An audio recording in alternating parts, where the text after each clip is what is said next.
Good morning. Hello, everyone. Hi, welcome to Tuesday, Thursday, April, August. Ben Rimalower was unfortunately canceled due to remarks he made about former cast members of The Facts of Life, as well as sexual descriptions he made of Patti LuPone's metal art choreography. I'm the new host, Ryan O'Connor, here with my lovely co-host, Daniel Nolen.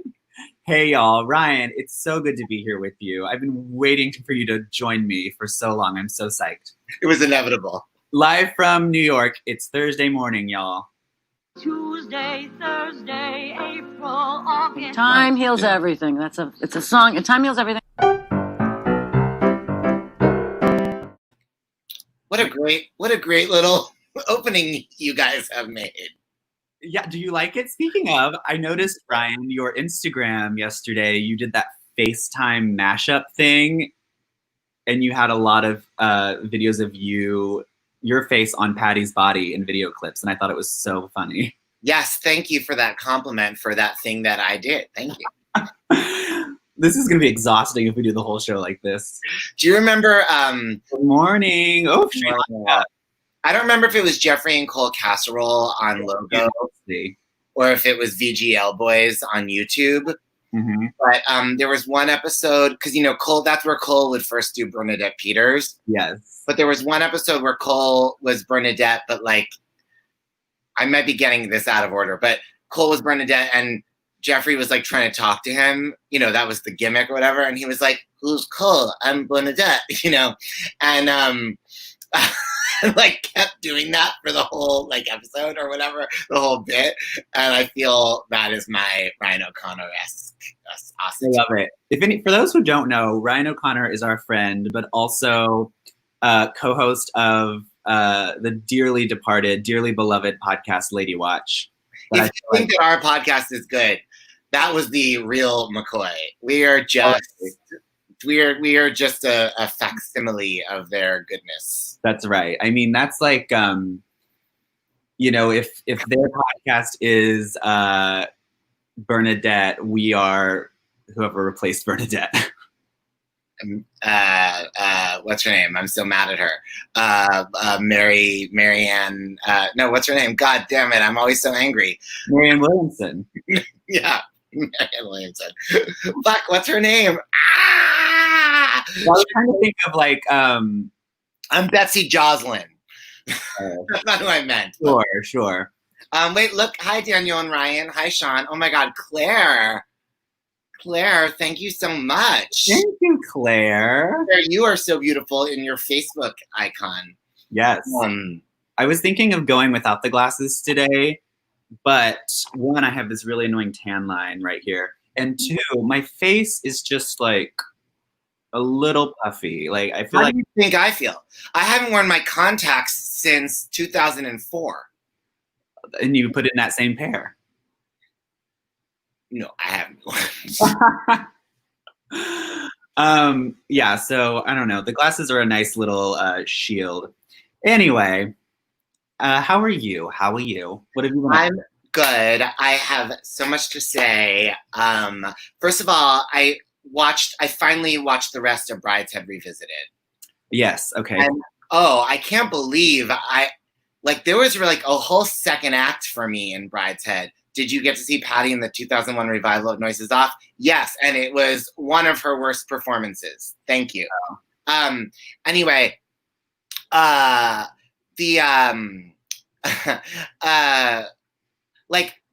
Revisited ripped me to shreds. I'm straight now. I spent the whole first chunk of it just have you ever watched it? I watched the newer movie. Yeah, the newer one is a disgrace. I watched that last night too because my heart was just ripped open and I needed something to fill my hole, But in the new one, it's so different. In the new one, Ben, how do you pronounce his name? Wishaw Sebastian. Yeah. So in the new one, he's gay and he's in love with Matthew Goode, how do you say his name, as Charles. And Charles is like straight and just in love with the sister from the beginning. That's not how it happens in the original. In the original, Sebastian's not even in love with him. Sebastian's just an alcoholic like sprite. Charles is in love with Sebastian, and then Charles is like ripped open by Sebastian's alcoholism and like, you know, how do you solve a problem like Maria-ness? And then Charles is like left bereft and empty for years, as I was when I gave up in the middle of the miniseries. Then I came back. Then Charles falls in love with Julia unexpectedly. And I had been so annoyed knowing that was happening and just wanting him to be with Sebastian. But my gay little heart turned straight. And then I was in love with Julia. And I only wanted him to be in love with Julia. And then the fucking series, I can't believe it. It makes you then heartbroken all over again in the end. And wow. Like Gone with the Wind, where Scarlett's in love with Ashley. And speaking of things that are canceled, you know, as Ryan O'Connor, I have better taste than that. But your old co-host, Ben Rimalower, probably would have thought it was like Gone with the Wind, where Scarlett's in love with Ashley. And then you get over that because then she's in love with Rhett and your heart gets broken all over again. You know, but in the new one, he's just straight and he's in love with Julia the whole time.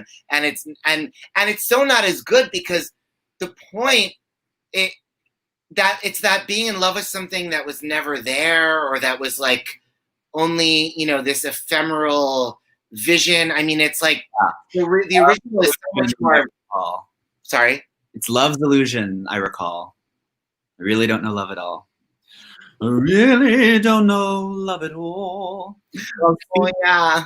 Speaking of Ashley. I really want to do one of those YouTube videos that's Joni singing Clouds, Both Sides Now, and it's all footage from Brideshead Revisited. That could be your project this week. I'm gonna do you guys have an album called Clouds, though. Yes, that's why I got mixed up. Speaking of... I really want you to watch Brideshead, is the bottom line, the original. I will. Although now I feel like I know everything that happens, so... No. You have to... I'll forget. Also, the other thing is, like, the dialogue in the original miniseries is right out of the book, and it's just, like, such good writing. I mean, it's just... It's crazy, rich, fabulous dialogue. It's, you know, it's literary. Evelyn Waugh. Yeah, and the remake isn't like that, although it does have Emma. But even like her character is like weirdly dumbed down and kind of like dumbed down, kind of like a bad guy. Anyway. Yeah. I mean, the original had Claire Bloom. Remember in that movie Lost in Translation, whenever Scarlett Johansson's like, Evelyn Waugh was a man. No, but I need to rewatch that. I love that movie. Because Anna Faris is like the ditzy like actress girlfriend, and she like checks into the hotel as Evelyn Waugh. She's like, I always use like an alias because I'm so famous. And she's like, Evelyn Waugh was a man. When our friend Ken and I watched Another Country, another great British schoolboy homoerotic fabulous movie. Have you ever seen that? Wait, is that the James Baldwin novel? No, I think the title is inspired by that, but it's not that. But it's Rupert Everett and Colin Firth and Carrie Elwes, all like just twinks. But when we watched the credits, we were like, this is like a contest of like who could have the most British name. It's like and it's like everyone's like all these men like named like Rachel and like Betty and shit, you know? Oh my God. Well, speaking of men with girl names, our friend Ken and Gone with the Wind, I have really taken a journey this week I've just laid in bed the past few days reading this amazing book. Like Victory, The Life of Betty Davis, which our friend Ken worked on, he told me. But they talk a lot about Leslie Howard, the actor who played Ashley in Gone with the Wind. By the way, the second best read in the history of film, the first being in Annie, take this dumb hotel, and Gone with the Wind when Clark Gable says, and you're stupid Ashley. Stupid Ashley, that's wonderful. I didn't realize, we always say dumb hotel, I didn't realize that was from Annie. Good to know. Anyway, so I've been rewatching and watching Betty Davis movies all week, and I watched the one that was her first Oscar nom, Of Human Bondage, where she stars opposite Leslie Howard, and he's just so brilliant and fabulous. Died very young, very sad. But anyway, I've been taking a whole Betty journey this week. I've watched that. Last night I rewatched Hush Hush, Sweet Charlotte with her and Olivia de Havilland. Never seen it. You know, I didn't like it as much as I remember. Is it like a sequel to Whatever Happened to Baby Jane? It's not, but it's like a sister movie. It's the same director, based on a book by the same writer. It was supposed to be Joan Crawford, but then she Yeah. created this whole publicity stunt where she was in the hospital for weeks and weeks, and so Olivia took over. It's not as good as Baby Jane, I don't think. But anyway, my point is that is my Who Do You Think You Are this week is Betty Davis, based on my deep dive. So are you ready? Yes. Who do you think you are? Go. Okay, so this is Betty on, I believe, the Andy Williams show. And this is the one, if you've seen Feud, you remember the part where Susan, as Betty, goes and sings the Baby Jane song on TV. I think this is from the same television appearance. I'll play it and then we'll break it down. Here we go. Mr. Conductor, if you please. Don't want to cruise the Riviera. Don't want a diamond mine. Want to smell grease paint in dressing rooms where a coveted Oscar is Hammerstein.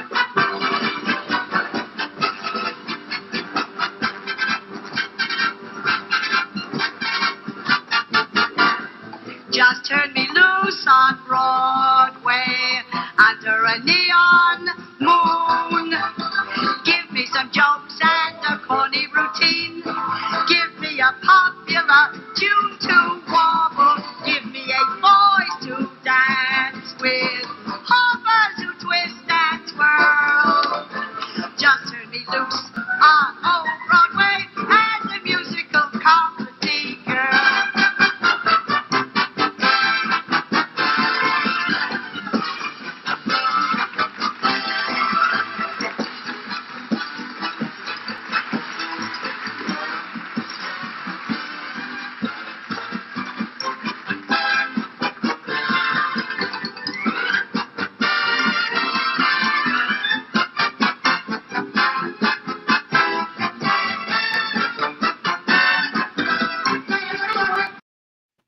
Wow. Oh my God. Okay, so there was someone who, we have so many comments. Yes. Yes. So we had one of the comments on our Dolly concert kill in a previous episode. Maybe it was Kenneth, I don't remember. But someone said Betty, Catherine, and Lauren Bacall, Dolly concert kill. And so ever since then, I've just been thinking so much about how I want to see Betty Davis as Dolly Levi. And in this book, they dropped this really, really amazing piece of intel that David Merrick was seriously considering Betty for Carol Channing's replacement. Whoa. Yeah. And so I think this clip is so crazy because it literally has her like walking up the staircase, turning around, all the men coming in, and then she descends the staircase in a very Dolly fashion. And hello, Jake Seward. So anyway, that was really surprising and also thrilling to know about. And there's a whole section in the book about how they were really trying to get her on Broadway in a musical. And, you know, in certain clips, she kind of tries to sing. There's a movie of hers that she sings in. But this one I love because she really just kind of relies on her star quality and she just owns the stage. It's that old school thing that I love also where someone's obviously not a dancer, so they give them just like the bare minimum and all the tricks in the book with all the men, just like a little like grapevine kick, and then she just does her little like Betty thing, arms. It works, and it works for me. Me too. That's all I want. So anyway, I was obsessed with that, and I'm, like I said, I'm on a real Betty journey. And So is this, what year was that? it was right around Baby Jane, so it was like 62, 63 maybe. Uncle Mitchell has a comment. Yes, That is a great idea. Totally. Absolutely. Although her singing in Dear World would have been more of an issue. That's a harder sing than Dolly. Totally. So this was prior to, it's possible that this was while she was being considered for Dolly. Yeah. So they were seriously considering her for that. And they were also, Edward Albee wanted her for the Virginia Woolf movie. Mm. And she's almost too much for she's almost perfect for Martha. And she was Edward's choice, but then when he sold the rights to Fox or Paramount or whoever, then they chose. They're like, that's nice, dear. Wait, did you say that song was from Hush Hush Sweet Charlotte? No. I don't know what that song's from. It's like special material from like her nightclub act or something. She toured with a show that was called, I think, Two's Company, and it was like a musical kind of variety show with her and a bunch of guests. And so maybe that was from that. Wasn't there a show, am I mixing shit? Did she do a Broadway musical called Miss Moffat? Yes. And that was a terrible flop, right? Yes. I mean, I think some people loved it, but it was overall a flop. And I think she quit it early because of some health issue or something. But yeah, they do talk about that a lot in the book. Career health. That's also something, a theme throughout the book. There's so many of these stories of people like getting sick and like getting a doctor's note and then like being absent from the set for a week. Do you love Food Danger? Yeah. Oh, yes. Jackie Hoffman, fabulous. Anyway, so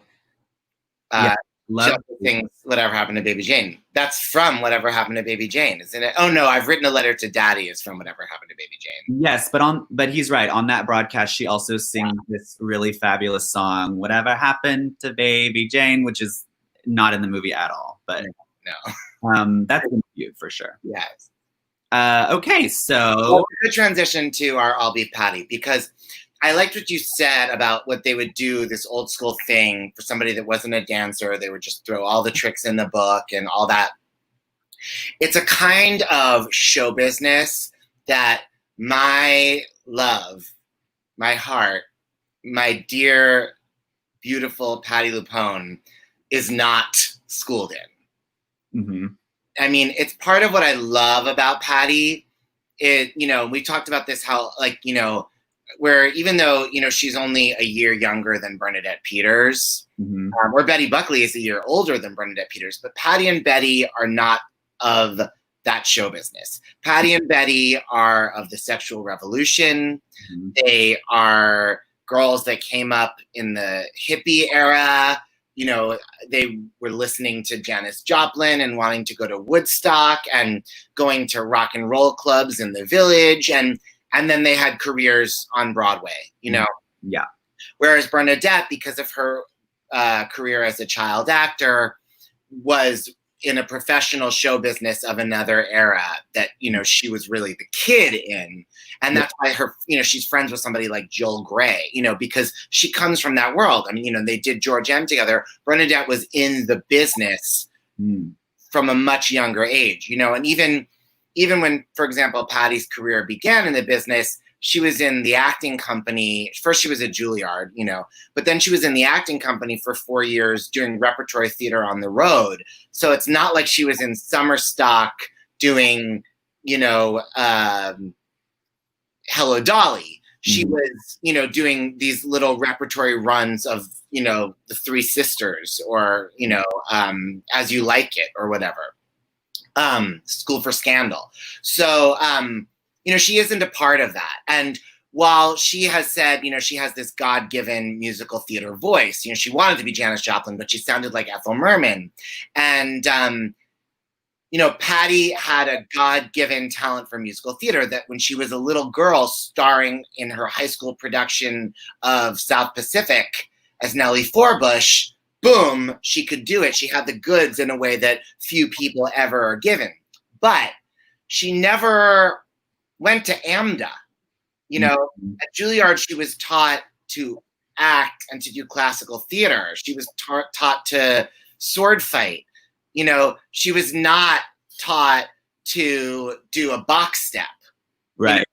Or to, mix a D or whatever the frick, people are supposed to do. And, they're like junior musical theater school. And so Patty is lacking in some of the musical theater, like, basic skills that a lot of people of much, much, much, much, much less distinction than she could easily have. Yes. And over the years, that has translated into some problems for her. It's also part of what's made her great in a way, because, part of the problem with musical theater can be that it can be too insular and too musical theater-y. I think that's what's wrong with a lot of modern musicals today. It's people that grew up listening to Sondheim or grew up listening to Andrew Lloyd Webber, but didn't listen to real other music. Musical theater is just fed on itself, and that's why we get so excited when we have something that brings in new flavors like Hamilton,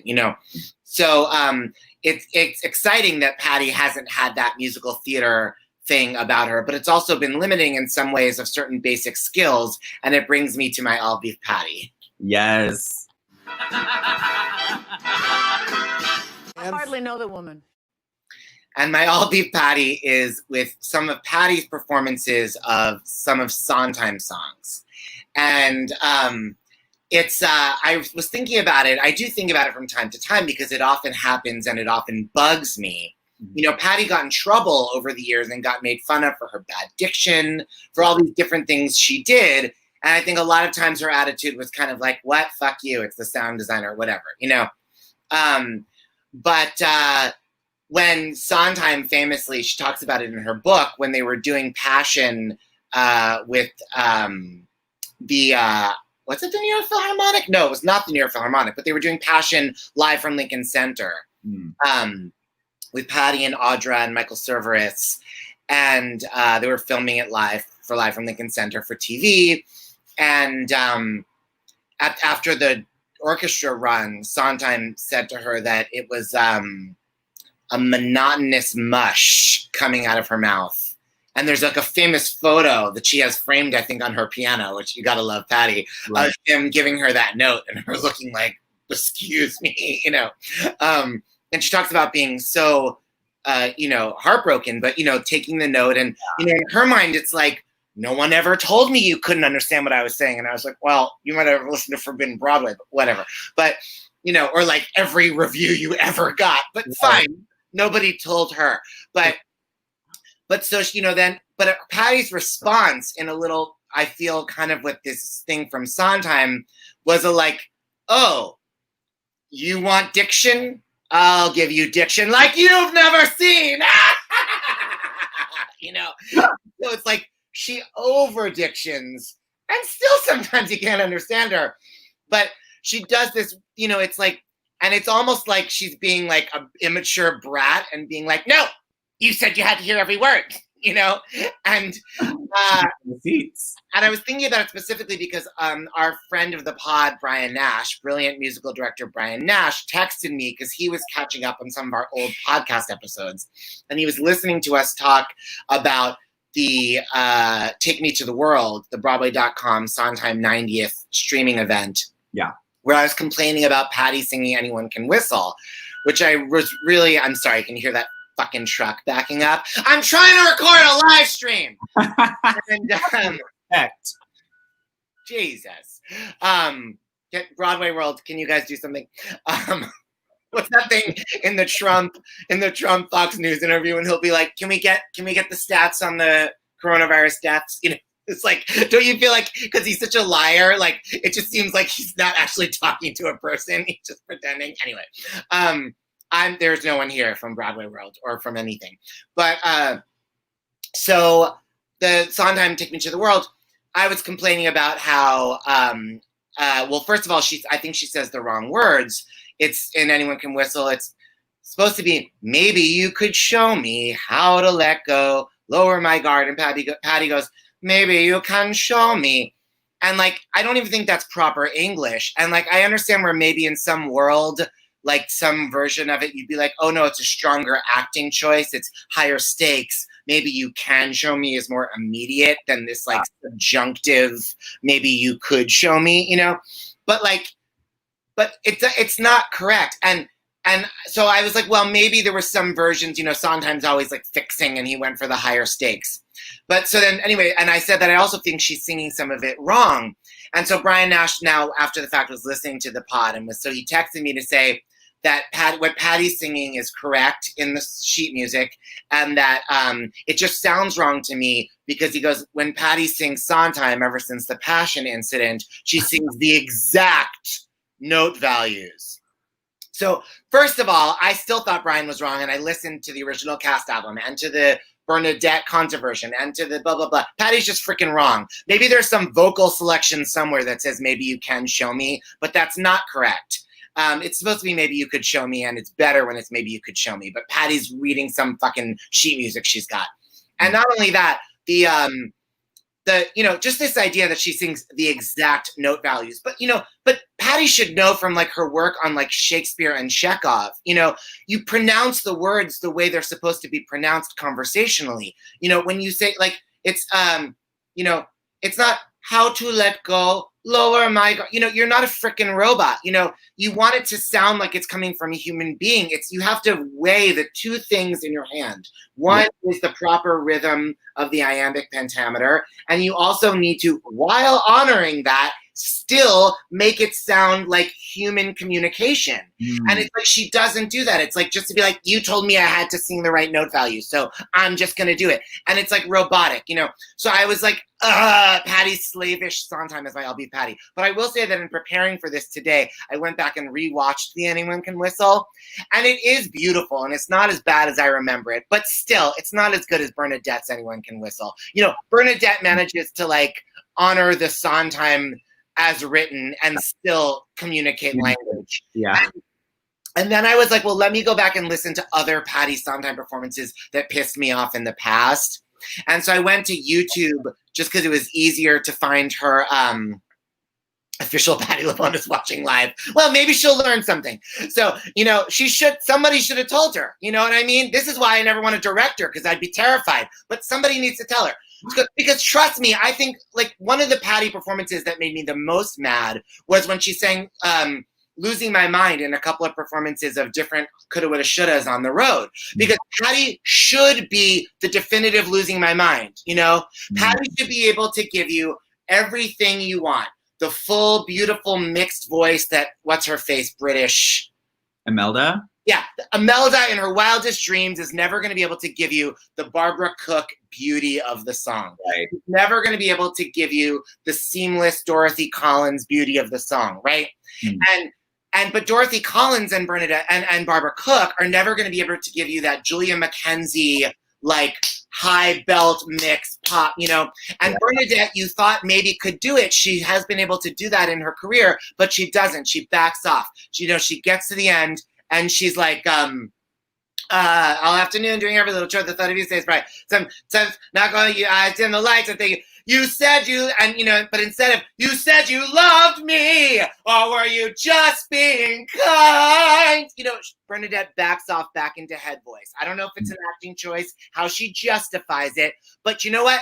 Just the same as you have to balance the storytelling with the actual written music, right? You also have to balance the acting and your journey with the most exciting use of the text. You're serving the piece. The piece needs to have the goosebumps. That's what it's for. Theater has also got to be thrilling to keep the audience invested and excited. So Bernadette didn't accomplish it. And the person that should have been able to do it better than any of them was Patty. But Patty's isn't good either. So I went to the coulda, woulda, shoulda bootleg on YouTube of her doing Losing My Mind. And then I got all pissed about a second thing because I started reading the comments and people were just saying this false information. Oh, it's from Carnegie Hall, 1999. No, it isn't. Well, I love me some that. Okay, so we're almost out of time, but we have a little bit of time for our final segment. I just want to say that my definitive Losing My Mind has not yet happened, and I'm waiting for somebody to do it. Yes, honey, it's fair game at this point.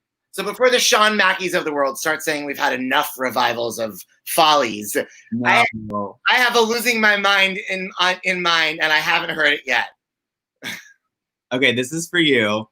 Oh, it's not. I need a break. I don't know who these people are. I'm so sorry, Kenneth. I know who Susan Lucci is, and that's it. These are, I don't really know either. Joan Van Ark was like on Knots Landing. I'm a Dynasty person. Next. I did think about Patty watching this because I was like, you know, we want her to do the pod at some point, you know, and like, what if she like stumbles on one of our things? And I'm like, you know, I'm very open about like things I don't like that she's done, you know, and more in a little hypocritical way because I haven't been this open to her face, you know, but you know what, like, if there's one thing that I believe in, if Patty's my religion, the golden rule of my Patty religion is like, you know, you want realness. You want there to be integrity in what you believe makes good theater, you know? Totally. Okay. Okay. I'll do this one. Yeah, Charlotte Rae, Ann B. Davis, Marla Gibbs. Wonderful, wonderful, wonderful, wonderful. I don't know. I mean, it's like I kind of feel like Charlotte Rae would be a great Dolly, and I'm not sure if Marla Gibbs can sing, although I'm sure somebody could tell us. But if Marla Gibbs can sing, I think she might be a Dolly for the ages. Yeah.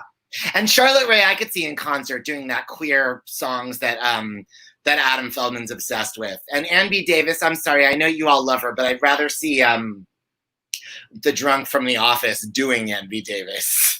Oh, Kate Flannery? By the way, Jane Lynch's show at Joe's Pub was one of the best things I ever saw. And part of what made it so amazing wasn't just Jane Lynch, but was Kate Flannery as her sidekick, who was mwah. Yeah, they're BFF. They go back to like the Groundlings or something. Go back to the Real Live Brady Bunch in LA, where Jane Lynch was Mrs. Brady and Kate Flannery was Ann B. Davis. So good.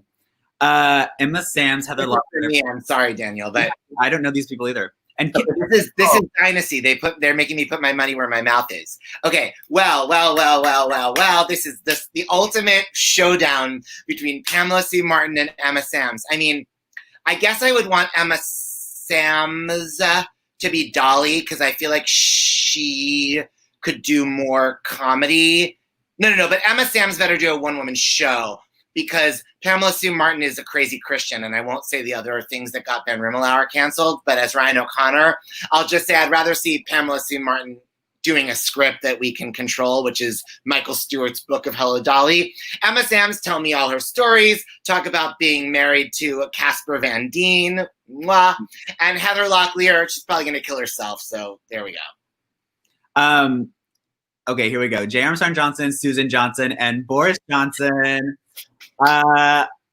Famously, also, we in our podcast, one episode, we have what we call the Susan Johnson Hour, and we give nicknames to our. By the way, do you know who this is? Mucho Music 100. I know that name. Who is? I'm pretty sure it's friend of the pod, Dan Fortune. Yes, Mucho Music. I mean, I would love to see, honestly, J. Armstrong Johnson as Dolly and Susan Johnson, that voice at Carnegie Hall, please kill Boris. Yeah. All right. Now we're so over, so we have to go. But thank you everyone for listening, and join us next Tuesday. And obviously listen to our podcast. This last guest was Instagram famous Dublin Zoetrope. Fabulous. All right. Bye everyone. Your prominent is Dolly. Tuesday, Thursday, April, August. Time heals everything. It's a song. Time heals everything.